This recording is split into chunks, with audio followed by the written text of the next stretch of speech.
Türkmenistanda Garaşsyzlyk bayramyna taýýarlyklar we marşirowka maşklary dowam edýär. Şu günler döwlet edara karhanalarynyň gatnaşdyrylmagynda Aşgabatyň Dagdan stadionunda geçirilýän maşklaryň gündeki esasda ýerden akşama çenli tapgyrlygyň dowam edýänligini habarçylarymyz aýdarlar.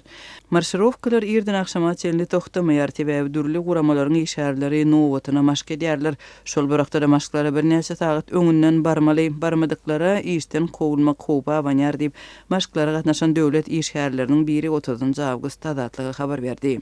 Azatlyk bilen söhbetdeş bolan gatnaşyjylaryň aýtmagyna görä maşklar geç akşama çenli dowam edýär.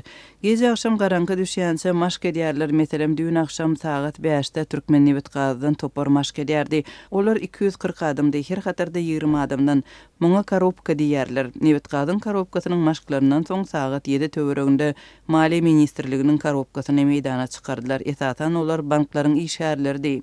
Ol ýerde kimdir biriniň ýetmezçilik eden bolmak ihtimal sebäbi jaň edip gıygyryp başladylar diýip şol gündägden stadiondaky maşklara gatnaşdyrylan döwlet edarasynyň ýene bir işäri Azatlyk radiosyna adyryň efirde tutulmazlyk şerti bilen gurrun berdi. Türkmenistanda köpçüligiň gatnaşdyrylmagyndaky marşirowka maşklary döwlet bayramçylyklaryna we uly syýasy wakalaryny görülýän taýýarlyklaryň aýrylmaz bir bölegine öwrüldi.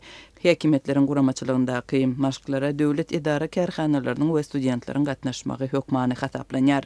Garaşsyzlyk bayramyna şu ýylky taýýarlyklar awgust aýynyň başynda başlanypdy. Habarçylarymyzyň söýlerine görä şu ýyl marşirowkalaryň guramaçylary Prezident Berdimuhammedowyň daşynda jem bolmagy çagyryş edip günbatar ýurtlary bilen Amerikanyň Türkmenistana ziýan ýetirip ýykmak isleýändikleri barada çykyş edipdir. Wagtçy resmiýleriň şol sebäpden duşmanlar bizdäki ykdysady kynçylyklary aňmaz ýaly Türkmen halky özüni bagtly we bagtyar alyp barmaly, owadan geyinmeli diýip aýdandygyny habarçylarymyz 6-njy awgustda habar berdi.